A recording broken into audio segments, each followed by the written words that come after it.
simplement un peu de bon sens, un enfant pourrait le voir. Oui.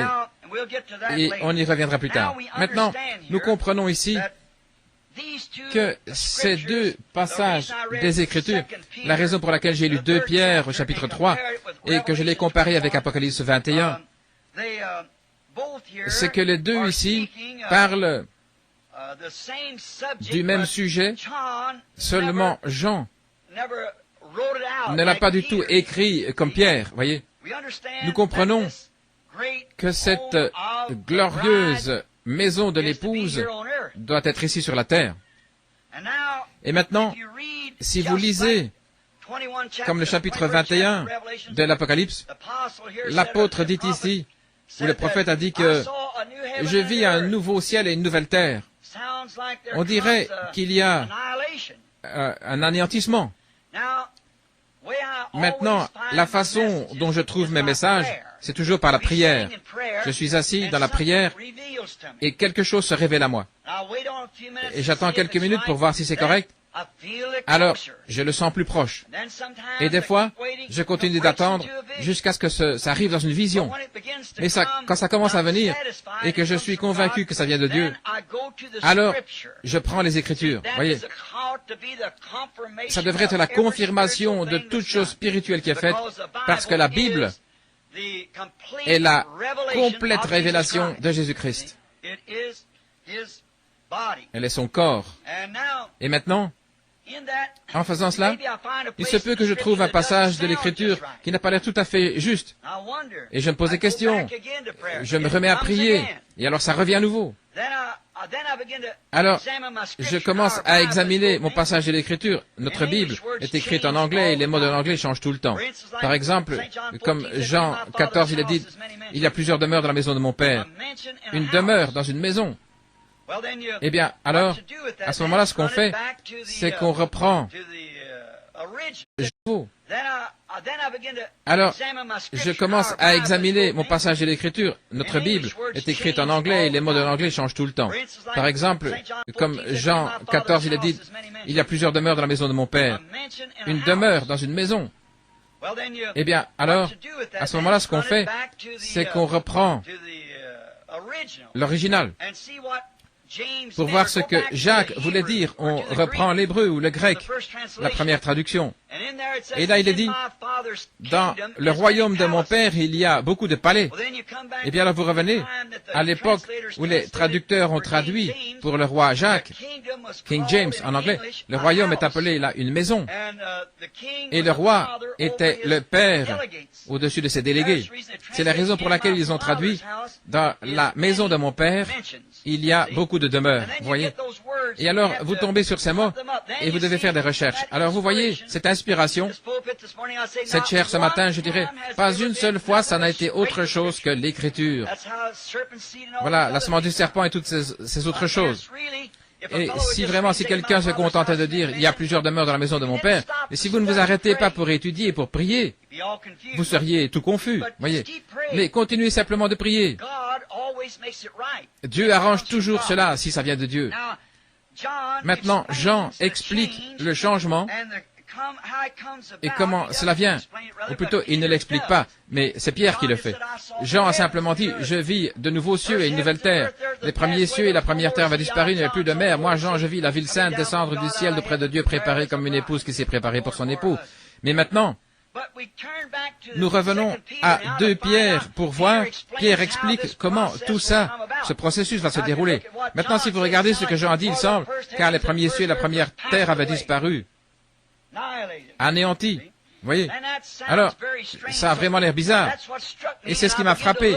Alors, je me suis mis à rechercher le mot disparaître ou passer. Et maintenant, mais il est clair que les deux, l'apôtre et le prophète, ils parlaient de la même chose. Et maintenant aussi, dans le livre d'Ésaïe, maintenant si vous voulez noter ces passages des Écritures, Ésaïe 65, verset 17, Ésaïe parle du millénium, de ces 1000 ans de repos pour le peuple de Dieu. Ésaïe en a parlé, et il a dit, toutes les choses passées avait passé et comment ils construiraient des maisons et les habiteraient si on avait le temps. On va peut-être juste prendre le temps et lire ceci un instant. Ésaïe 65. Et lisons là pendant quelques minutes. Et voici Ésaïe 65, 17. Et voici, je vais créer de nouveaux cieux et une nouvelle terre. Maintenant, Ésaïe, le prophète, était l'un des prophètes qui a écrit exactement toute la Bible dans sa prophétie. Il commence par la création. Au milieu de son livre, sur le chapitre 40, voilà Jean-Baptiste qui arrive, le Nouveau Testament, et ça se termine ici, dans son livre dans l'Apocalypse, dans le Millénium. Il y a 66 livres dans la Bible et il y a 66 chapitres dans Isaïe. Il a écrit un commentaire complet. Maintenant, nous voyons qu'il en est ici au chapitre 65, il reste un chapitre, et il parle du Millénium. Regardez combien c'est beau. Voici, je vais créer un nouveau ciel et une nouvelle terre, et on ne se rappellera plus de la chose passée. Elles ne reviendront plus à l'esprit. C'est ça, disparaître. Réjouissez-vous plutôt et soyez dans l'allégresse à cause de ce que j'ai créé, car voici, je vais créer Jérusalem pour la joie et son peuple pour la joie. Et je ferai de Jérusalem mon allégresse et de mon peuple ma joie. On n'y entendra plus le bruit des pleurs et le bruit des cris. Il n'y aura plus enfants et vieillards qui n'accomplissent leur jour, car celui qui mourra à 100 ans sera jeune, et le pécheur âgé de 100 ans sera maudit. Alors, et ils bâtiront des maisons et les habiteront. Ils planteront des vignes et en mangeront le fruit.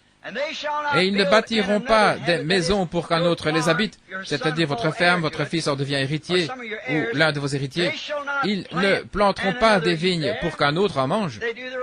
Ils plantent pour eux-mêmes et ils restent là. Ils ont la vie éternelle. Car les jours de mon peuple seront comme les jours des arbres, et mes élus jouiront des œuvres de leurs mains. Ils ne travailleront pas en vain, ils n'auront pas des enfants pour les voir périr, car ils formeront une race bénie de l'Éternel, et leurs enfants seront avec eux. Maintenant remarquez ici, voilà à quoi je veux venir. Et alors ils m'invoqueront, je répondrai avant qu'ils aient cessé de parler, je répondrai.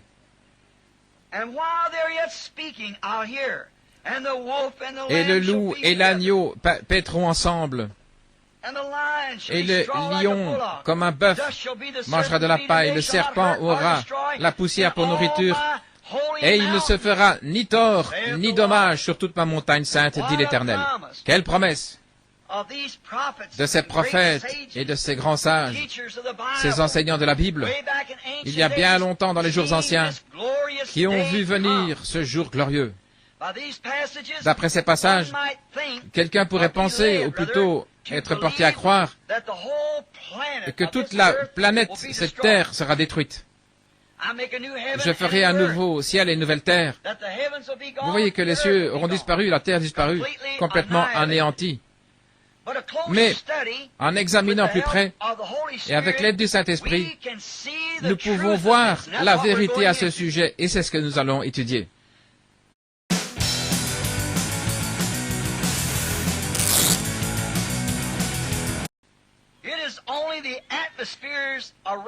Ce sont seulement les atmosphères autour et le péché qui est sur la terre qui seront détruits. Maintenant, nous comprenons que les cieux, ça veut dire les atmosphères d'en haut. Qu'est-ce que ça fait?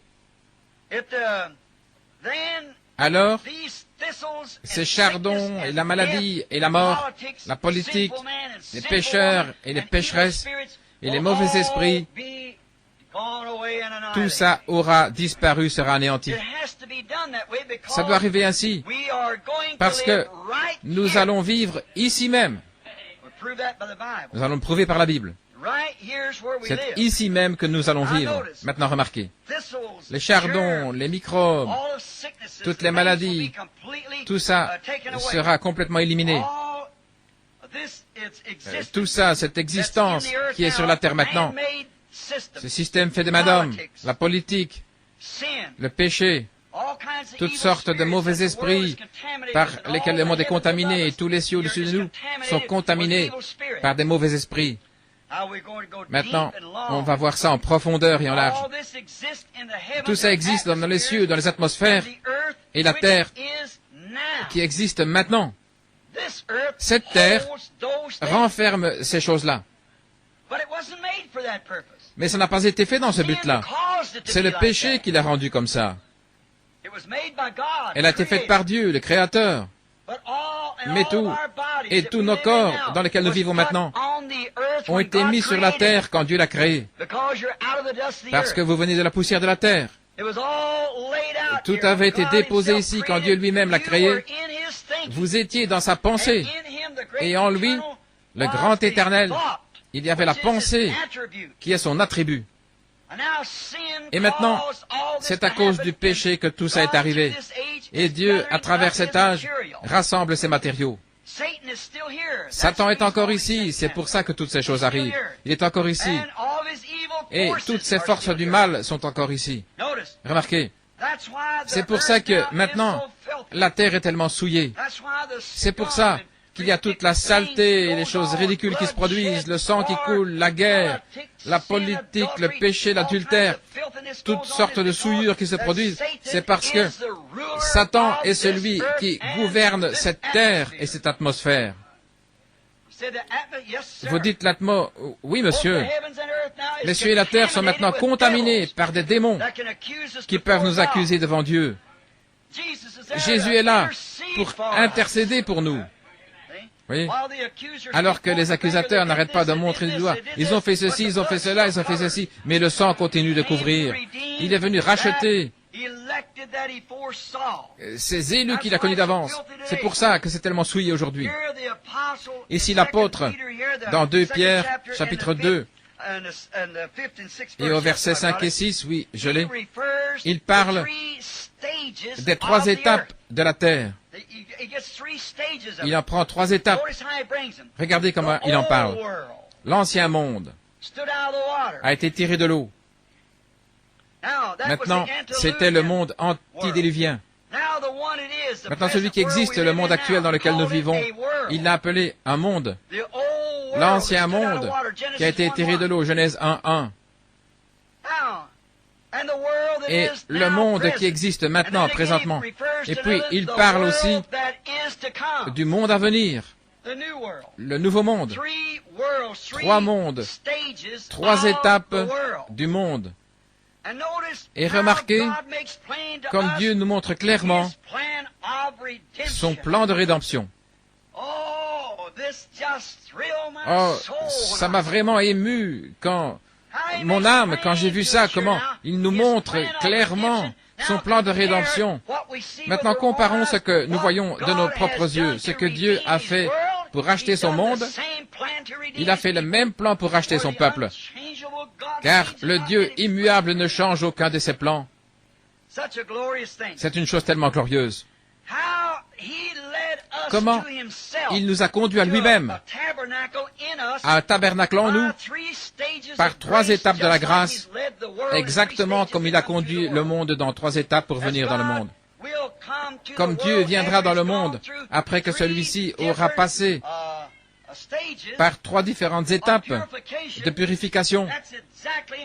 C'est exactement ainsi qu'il vient à nous, par 3 étapes de grâce.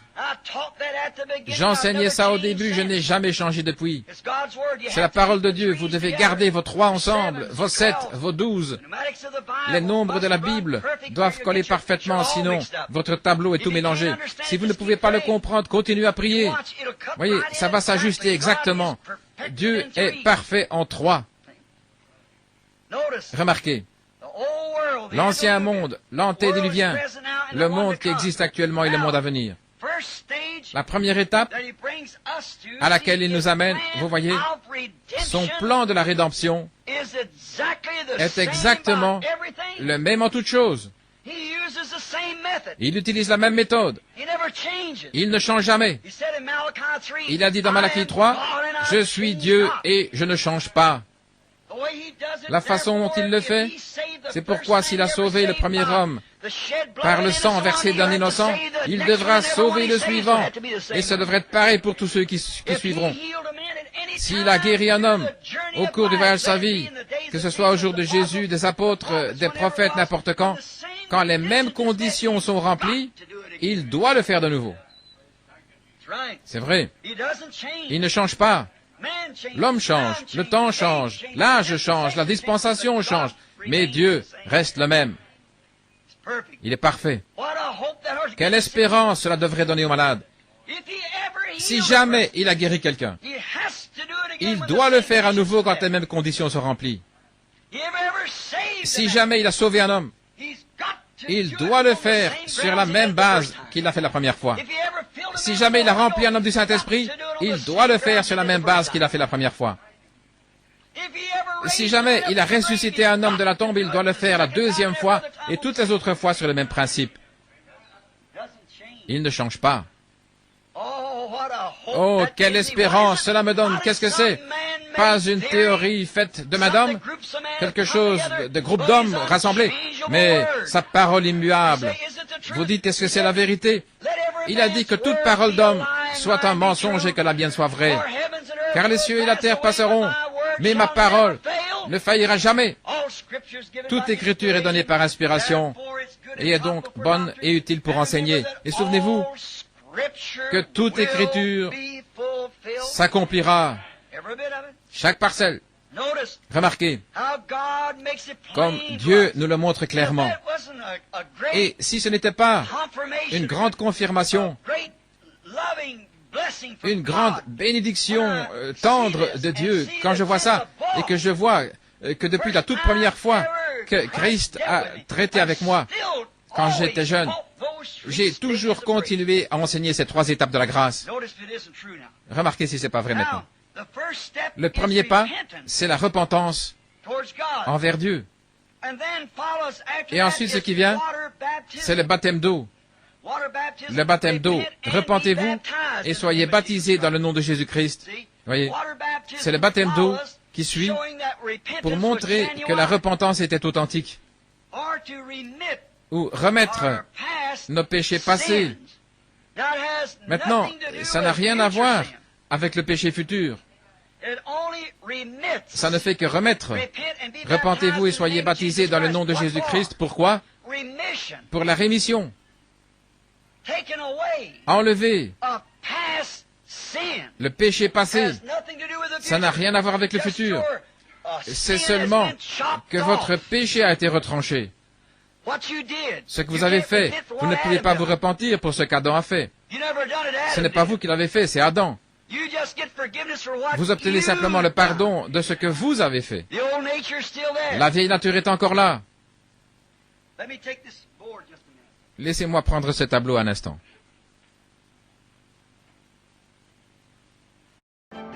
We'll track the price of your flight, so you